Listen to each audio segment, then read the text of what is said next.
I'm Adrian, and today we're taking an in-depth look at Snake's fighting style in Super Smash Bros. Ultimate. Ringing true to his catchphrase, it's been 10 long years since Snake was last seen in the Smash Bros. Series, and although he did keep us waiting for quite some time, it was very much worth it. Snake is still an extremely versatile and complex character to control, and we're going to be taking an extensive look at each and every single move he does in the game in order to determine just how many real-world fighting styles he knows. Just like for his fighting styles video across all of the Metal Gear Solid games, it's time to get into some pretty specific minutiae about the character in order to address any potential confusion. Although Smash Bros. Ultimate does not specify exactly which Snake we're controlling, it's pretty evident that we're controlling Solid Snake, the son of Big Boss. We can extrapolate this by the fact that he does not have an eye patch on his right eye, is wearing the sneaking suit from Metal Gear Solid 2, has codec conversations with Campbell, Mei Ling, and Otacon as opposed to Zero, Paramedic, and Sigint, and his in-game description reads, Snake made his debut in Metal Gear, released in North America in 1988. It's a stealth-based game that has Snake acquiring weapons and equipment while on various missions. The brief description is referring to the NES version of the original MSX2 game, Metal Gear, but the NES version released 1 year after the original in 1988. And both these Metal Gear games are controlling Solid Snake. Konami also released this official image of the character to commemorate his appearance in the game. As it can be seen, this is a close-up of an earlier promotional render of the character from Metal Gear Solid 2, which was Solid Snake. As to why they decided to shorten his name to simply Snake, he wouldn't be the only one to receive this treatment, as other names, such as Simon Belmont or Samus Aran, were also shortened. So in this video, he will be referred to as Solid Snake and Snake interchangeably. The goal of these videos is to figure out just how many fighting styles our combatant is familiar with by analyzing the specific moves featured in their fight scenes and gameplay, and pairing them with the martial art or fighting style which most aptly represents those moves. To clarify, there's obviously a ton of crossover in martial arts techniques, since a technique that is present in one fighting style may also be present in another. This analysis focuses on what has been seen of Snake exclusively in Super Smash Bros. Ultimate. This is because his moveset is extremely similar to the one seen in Brawl, but looks much better in Ultimate. Fighting styles that Snake knows in his mainline Metal Gear series do not count. Furthermore, item use is not included in this analysis. It is only based on Snake's moveset. Without further ado, let's take a look at how many fighting styles Solid Snake knows. In the mainline video game series, his fighting style that he learned from Big Boss is simply referred to as CQC. Although there is a tendency nowadays to simply group all his martial arts knowledge into this one all-encompassing style, this fighting style series deals with real-world fighting styles only and does not analyze fictitious ones, such as Spider-Man's The Way of the Spider or Terakazi from Star Wars. Although there is a concept known as CQC in the real world, CQC, as it's referred to in the mainline Metal Gear games, is a fictitious style. It is based on Motosada Mori's real-world experience, as he's been the military advisor of the mainline series. If you'd like a much more in-depth explanation to all of this, I invite you to see how many fighting styles does Solid Snake know in Metal Gear Solid. So to make it clear, I will not list CQC as a fighting style for Snake because this series is interested in finding out the real-world fighting styles a character knows, not the fictitious ones. With all that out of the way, it's time to take a look at how Snake fights in Smash Bros. So let's begin by analyzing his basic fighting stance. As it can be seen, he doesn't have his arms up. Instead, they are by his waist, or slightly bent, and he is standing off to the side, with his legs pretty far apart. This fighting stance corresponds directly to the one seen in Olympic-style Taekwondo. As you can see with these fighters, or even in this awesome fight from Blood and Bone, it's very common for fighters with a Taekwondo background to square off in this stance. Although it is pretty risky to have your arms down by your side as opposed to up by your face, getting punched in the head is illegal in Olympic Taekwondo tournaments. Being off to the side also facilitates launching into several complex kicks, as you'll be in an optimum stance to execute them. Furthermore, by standing off to the side as opposed to squaring up, you're minimizing yourself as a target. Therein lies the basis of the Taekwondo stance. Besides being the most optimal in terms of launching kicks, it gives less of a striking area to your opponent, as you're hiding your chest and stomach off to the side as opposed to having them front and center. Considering that in Smash Bros. Snake's majority of moves are kicks, it makes perfect sense for him to have this fighting stance. For Snake's first move, let's take a look at his most basic combo that was lifted straight from the mainline games, and that is his punch-punch-kick combo. This is the very same combo I demonstrated in my short film Solid Snake vs. Sam Fisher, and it is composed of a jab, a cross, and a jump spin hook kick. So let's break it down into its individual components. Note how when Snake throws his jab, he brings both his hands up to his face, instantly switching from a Taekwondo fighting stance to that seen in boxing. In boxing, you keep your hands by your face to prevent your opponent from striking your face while you're busy trying to punch him. When he throws his first jab, note how he keeps his other hand by his cheek, further emphasizing his switch to boxing style, as in boxing your hands operate independently from each other when punching. When one moves, the other one doesn't. This is very much opposed to the push-pull mechanism seen in Taekwondo and Karate, where if one hand is punching, the other hand is pulling back. When he throws his cross, note how he draws his power by using his waist, his feet, and his shoulder to drive the hit home, exactly as it's taught in boxing. From this point forward, he switches over to the first of the many kicks we will take a look at in this episode of Fighting Styles, and that is the jump spin hook kick, or Idandui Huriochagi. You execute the kick by jumping and twisting in the air, and then using your momentum, swing your leg out in a hook-like motion, striking with the bottom of your foot. It's most prominently seen in Taekwondo and can also be seen in Karate. Notice how after executing the kick, Snake lands and takes a small hop. This is pretty necessary as you will feel the entire weight of your body drop on your feet and will instinctively try to get a better stance, hence the hop. Next up, we have another common kick in Taekwondo and Karate, and that is the side kick, or Yopchagi or Yokogeri. In a normal side kick, you tuck in your kicking leg and extend with as much force as possible. However, sometimes for training purposes, you practice kicking as high as you possibly can, and the physical limit of the human body in executing this kick is pretty much performing a split, but while standing. In other words, your foot in the air ends up pretty much lined up with your foot on the ground. This is exactly how Snake executes his kick.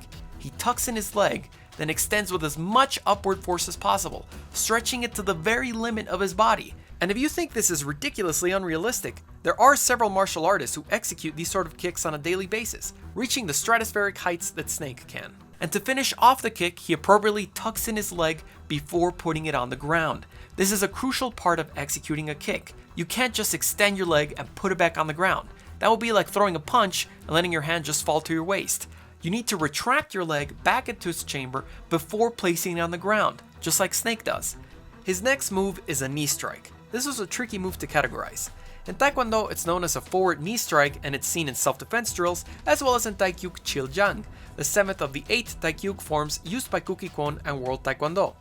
But looking at Snake's technique more closely, you can see that he opts to throw his knee in a manner much more similar to Muay Thai than Taekwondo.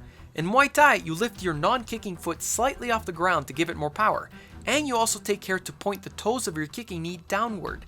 Two things that Snake does that are not present in the Taekwondo form of the strike, as in Taekwondo, the non-kicking foot remains flat and the kicking toes do not point downward.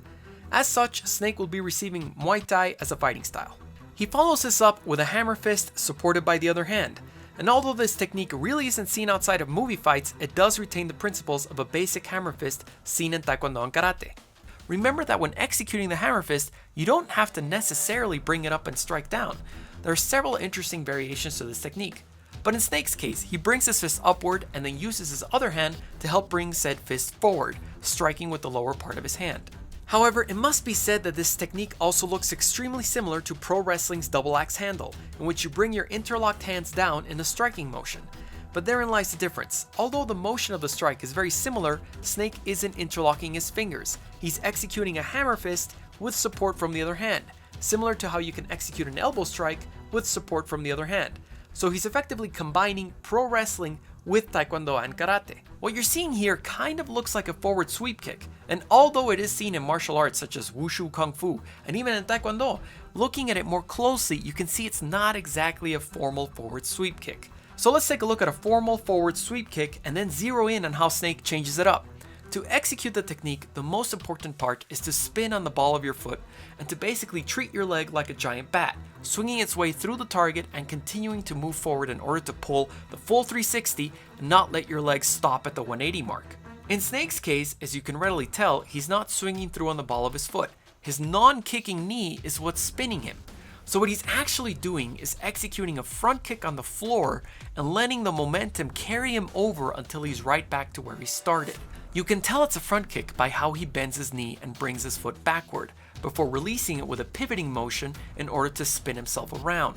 Returning to the previously mentioned side kick, it's one of the most powerful kicks in Taekwondo and Karate. That's the kick that martial artists such as Bruce Lee, Michael J. White, and Scott Adkins used to send people flying several feet. It's seen in other martial arts as well, but the fundamentals of the technique always remain the same. tuck in your knee and then extend it with as much strength as possible. However, just like with the hammer fist, there are variations. And one of those variations is instead of kicking to the midsection or the head, aim the kick beneath the waist. More specifically, you'd be aiming for the knee joint. In karate, this low side kick is commonly referred to as a joint kick, or kansetsu-geri, and this is a variation that Snake uses in Smash Brothers. For his low smash attack, he executes 2 side kicks, one in front and one behind him. Note that in both kicks, the technique I just described remains perfectly intact. You tuck in the knee and release. Then do the same thing for the second kick.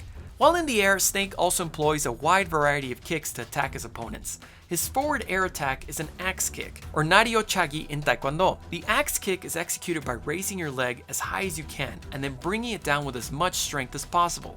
It has variations too. The impact can be with the ball of your foot as opposed to your heel, and you can also choose to bend the leg before raising it, like Snake does, or raise it as straight up as you can and bring it back down. Snake's most spectacular kicking combo is his neutral air attack. He unleashes a string of 4 kicks as he's falling down, so let's take a look at each one of them and see what they are. He starts off the combo with the previously seen jump spin hook kick. From here, he uses his momentum to execute a mid-air roundhouse kick.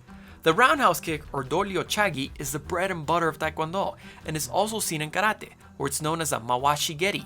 You basically lift your leg and snap it, making sure to twist while you're doing so to give it that arc where it comes in at its target horizontally as opposed to vertically, like the front kick. It's extremely versatile and has many variations. You can kick at the target, through the target, kick low or high, can launch a front leg roundhouse, can launch multiple ones at a time. In short, it's a great tool for any kicker, and Snake, despite being in midair, remembers to twist his other foot in order to prevent any injury and add in more power. From here, he twists once again and launches into a spinning side kick. This kick is executed in the exact same way as a side kick, but a spin is added before the technique is done. The spinning side kick is typically confused with the spinning back kick, and although they both look similar, the way the leg extends is very different. In the back kick, the leg basically mimics how a horse kicks with the leg jutting straight out and the kicking knee pointed downward. In the side kick, the knee is pointed outward as the leg extends. And looking at Snake's final position, you can see that the knee is pointed outward rather than downward. Having run out of time to spin once more, Snake then finishes his combo with a powerful front kick, or ap-chagi. In a traditional front kick, you lift your knee, then snap forward, striking with either your instep or the ball of your foot. Since Snake is in midair, he modifies it a bit. He still lifts his knee and snaps it forward, but his other leg tucks in. This of course is impossible if you're on the ground, as you need a leg to stand with, but it's possible in midair, and actually resembles what a variation of the jump front kick looks like. For a couple of his aerials, he executes variations of the popular drop kick, frequently seen in pro wrestling. This technique is also seen in Taekwondo, and it's known as a jumping or flying double side kick. And if you think about it, the name makes perfect sense, as you are executing 2 side kicks at the same time.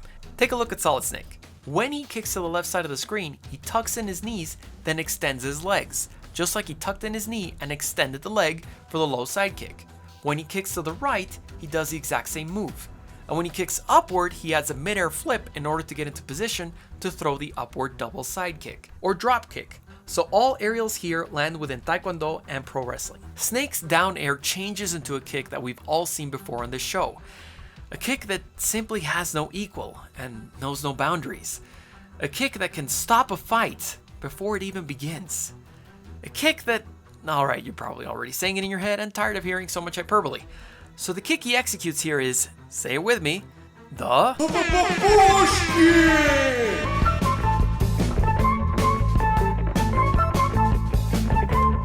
or more specifically, a series of push kicks delivered from the air. Although he's kicking downward, the mechanics of the kick remain exactly the same. He's just executing each one in rapid succession and without touching the ground. During one of Solid Snake's victory animations, he also performs a kicking combo. He first executes a roundhouse kick and then performs a side kick. This is a great example to see how one can change up the delivery of said techniques. Note that his roundhouse kick does not kick at the target, but through the target, as he uses his momentum to spin into place for the next kick, which is a side kick. This side kick is not as ludicrously high as his up tilt attack, and it's not as low as his down smash attack. This kick is more of a normal side kick to the head, something extremely typical in Taekwondo forms and Taekwondo sparring. Now let's take a look at Snake's famous somersault attack. Although upon first viewing, one could be inclined to categorizing this as a common ukemi or shoulder roll, note that Snake does not use his shoulder to roll at all. He's essentially executing a common forward roll and adding in a hop in the beginning to gain distance. To clarify, in martial arts the term of forward roll is also sometimes used for the ukemi, and we just saw that that is completely different. So some have taken to calling this a front roll to avoid confusion. This front roll is seen in judo classes to get students comfortable with rolling. Throw in some speed and strength courtesy of Solid Snake, and you got yourself a lethal striking attack. Before moving on to Snake's grappling moves, we need to remark on his skills with all sorts of weaponry in this game.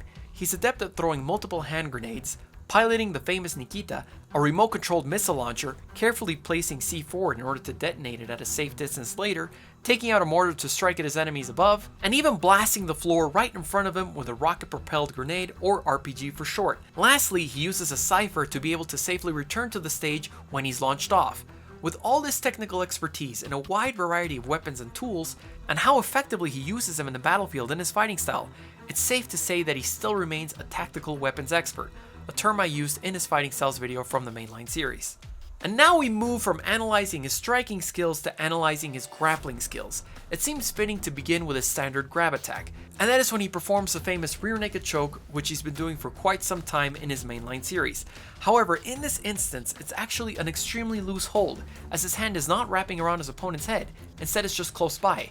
It's more of a precursor hold, so to speak. And why is this so? Because in this way he can follow up with different techniques, and one of them is a proper blood choke. A blood choke receives its name because it constricts blood flow. Constrict the flow of blood to your opponent's head enough time and he'll pass out. As simple as that. And that's exactly what Snake does in this situation.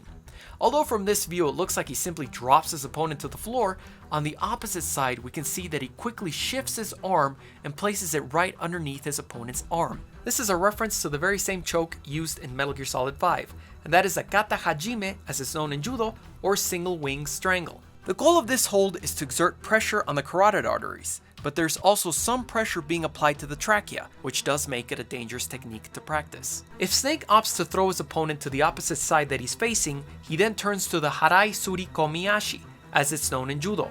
In this technique, you throw your opponent by a sweeping blow to the rear of his foot. Snake's forward throw is unique in that it's a hybrid striking and throwing technique. What he does is drop his arm from the choke in order to get a grip of his opponent's elbow. He then uses his free arm to launch a palm strike. But just like with the push kick where you can execute it with a pushing motion or more of a blunt snapping motion, so too can you do that with your punches. So instead of hitting him with a palm strike, he instead uses it to push him. The palm strike is seen in several martial arts, including Taekwondo and Karate.